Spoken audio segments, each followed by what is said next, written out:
వినియోగదారులకు RBI good news తెలిపింది. ఇకపై మీరు ఇంటర్నెట్ సౌకర్యం లేకుండానే పేమెంట్లు చేయొచ్చు. ముంబైలో జరిగిన గ్లోబల్ ఫిన్టెక్ ఫెస్ట్ 2025లో రిజర్వ్ బ్యాంక్ ఆఫ్ ఇండియా తన కొత్త ఆవిష్కరణ అయిన ఆఫ్లైన్ డిజిటల్ రూపాయిను అధికారికంగా ప్రారంభించింది. ఈ సౌకర్యం గ్రామీణ మారుమూల ప్రాంతాల్లో ఉన్న ప్రజలకు ఇంటర్నెట్ లేకుండా కూడా చెల్లింపులు చేయడానికి వీలు కల్పిస్తుంది. ఇది భారతదేశాన్ని ప్రపంచంలో అత్యంత డిజిటల్ కరెన్సీ ఫ్రెండ్లీ దేశాలలో ఒకటిగా నిలబెడుతోంది. అసలు ఈ డిజిటల్ రూపాయి అంటే ఏంటి? డిజిటల్ రూపాయి అనేది భారత సెంట్రల్ బ్యాంక్ డిజిటల్ కరెన్సీ. దీన్ని CBDC అంటారు. అంటే ఇది సాధారణ రూపాయి యొక్క డిజిటల్ వెర్షన్. ఆర్బీఐ ద్వారా నేరుగా జారీ చేయబడుతుంది.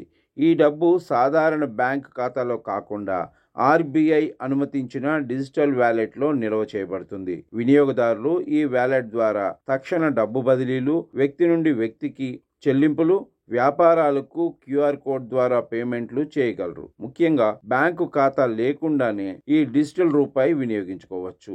ఇది ఆర్థిక చేరికను మరింత విస్తరించడంలో సహాయపడుతుందని కేంద్రం భావిస్తుంది.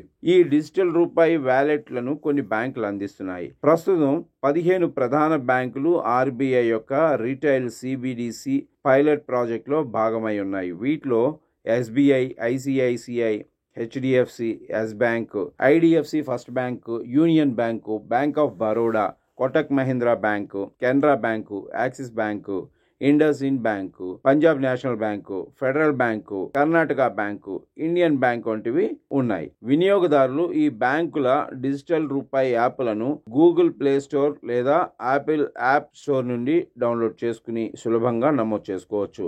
లాగిన్ అయిన తర్వాత చెల్లింపులు నెట్ లేకుండా కూడా జరుపుకోవచ్చు. వ్యాలెట్లకు ఏ రకమైన ఛార్జీలు లేదా వడ్డీ ఉండదు. అలాగే మొబైల్ పోయిన వ్యాలెట్ ను తిరిగి పొందవచ్చు. ఈ ఆఫ్లైన్ ఫీచర్ ఎలా పనిచేస్తుందో ఒకసారి చూద్దాం. డిజిటల్ రూపాయి ఆఫ్లైన్ ఫీచర్ ప్రధానంగా గ్రామీణ, తక్కువ నెట్వర్క్ ఉన్న ప్రాంతాల కోసం రూపొందించబడింది. ఇది 2 ప్రధాన విధానాలలో పనిచేస్తుంది. ఒకటి టెలికాం ఆధారిత ఆఫ్లైన్ చెల్లింపులు. ఇది చాలా తక్కువ సిగ్నల్ ఉన్నా కూడా పనిచేస్తుంది. ఇక రెండోది NFC ఆధారిత ట్యాప్ చెల్లింపులు. ఇంటర్నెట్ లేకపోయినా కూడా 2 ఫోన్ల మధ్య ట్యాప్ టు పే పద్ధతిలో లావాదేవీలు జరుగుతాయి.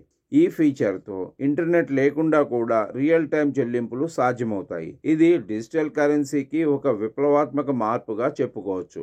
ఈ డిజిటల్ రూపాయి కేవలము డిజిటల్ మనీ మాత్రమే కాదు, ఇది ప్రోగ్రామబుల్ కరెన్సీ. అంటే ప్రభుత్వం లేదా సంస్థలు నిధులకు ప్రత్యేక ప్రయోజనాలకు మాత్రమే ఉపయోగించేలాగా పరిమితం చేయవచ్చు. ఉదాహరణకు గుజరాత్ G-Safal పథకం రైతుల కోసం వ్యవసాయ ఇన్పుట్లకే పరిమితమైంది ఈ డిజిటల్ రూపాయి. ఆంధ్రప్రదేశ్ దీపం 2.0 పథకం LPG సబ్సిడీ కోసం మాత్రమే ఉపయోగించే ఈ డిజిటల్ రూపాయి.